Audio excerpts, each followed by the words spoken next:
한국 사회는 점점 기묘한 분위기에 빠져들어가고 있었다. 자유와 경쟁이 사라지고 평등이라는 말이 절대적인 기준으로 자리 잡았다. 정부는 국민을 보호하기 위해서라는 명분을 내세웠지만 그 정책은 점점 한 방향으로 기울어지고 있었다. 글로벌 투자 세력과 외부 연합체는 한국 시장에 깊게 침투했고 그들은 한국 기업의 행동을 제한하고 규제하는데 힘을 실었다. 그 과정에서 한국 기업과 부자들은 점점 설 자리를 잃어갔다. 처음에는 작은 규제로 시작됐다.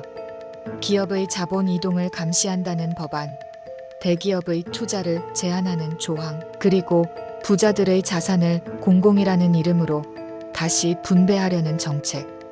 하지만 시간이 갈수록 그 제도는 강화되고 있었다. 외부의 새로운 연합체가 개입할 때마다 한국 정부는 더욱 강한 규제를 도입했다.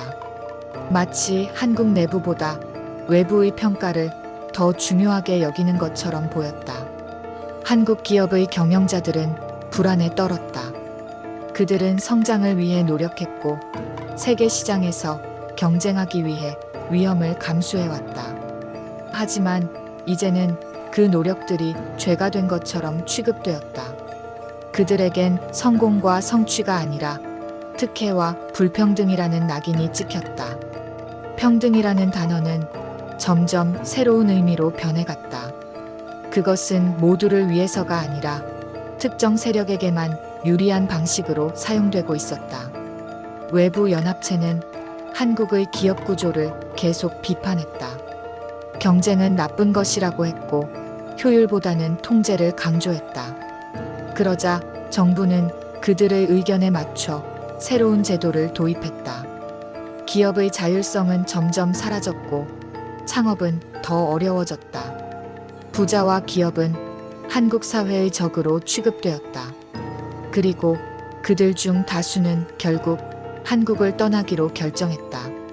한국을 떠나는 기업과 부자를 막을 수 있는 방법은 없었다. 그들은 더 나은 환경과 자유를 찾아 해외로 이동했다.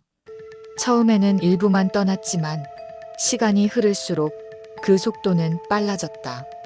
한국 사회는 점점 비어갔다. 떠난 것은 자본과 인재뿐이 아니었다. 한국 경제를 지탱하던 시스템이 사라지고 있었다. 그리고 남은 사람들은 전혀 예상치 못한 상황과 마주하게 되었다. 환율이 폭등하기 시작한 것이다. 처음에는 미세한 변화처럼 보였다.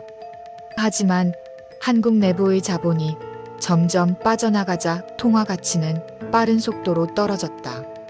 외부 연합체는 이 현상을 시장의 자연스러운 흐름이라고 설명했지만 한국 시민들은 그것이 자연스러운 현상이 아님을 알고 있었다.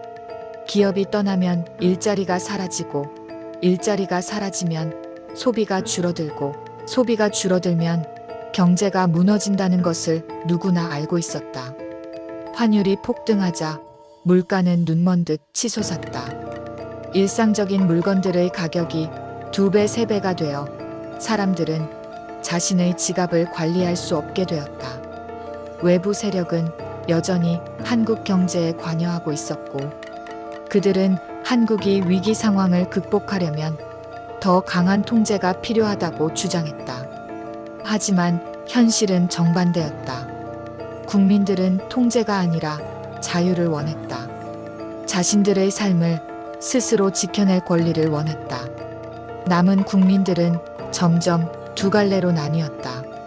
누구를 탓해야 할지 모르는 사람들과 이제서야 문제를 깨달아 반발하기 시작한 사람들.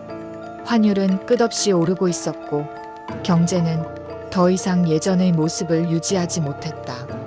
사람들은 하루하루가 전쟁 같다고 말했고 자본이 떠난 자리를 채울 수 있는 누구도 없었다. 한국 사회는 평등이라는 말을 믿었다. 하지만 그 평등은 모두를 위한 것이 아니었다. 외부의 거대 자본 세력은 한국 시장을 자신들의 방식으로 재편했고 한국 기업과 부자들은 그 과정에서 희생되었다. 남은 국민들은 경제 위기와 환율 폭등 속에서 살아남기 위해 몸부림쳤다. 그들은 이제 알았다. 평등은 때로는 가장 무서운 이름으로 디스가이즈 될 수 있다는 것을. 한국 경제는 다시 서기 위해 몸부림쳤다. 하지만 이미 떠난 기업과 자본은 쉽게 돌아오지 않았다. 한국 사회는 그 빈자리를 바라보며 스스로에게 질문했다. 과연 누구를 위해 이 정책들은 도입되었는가?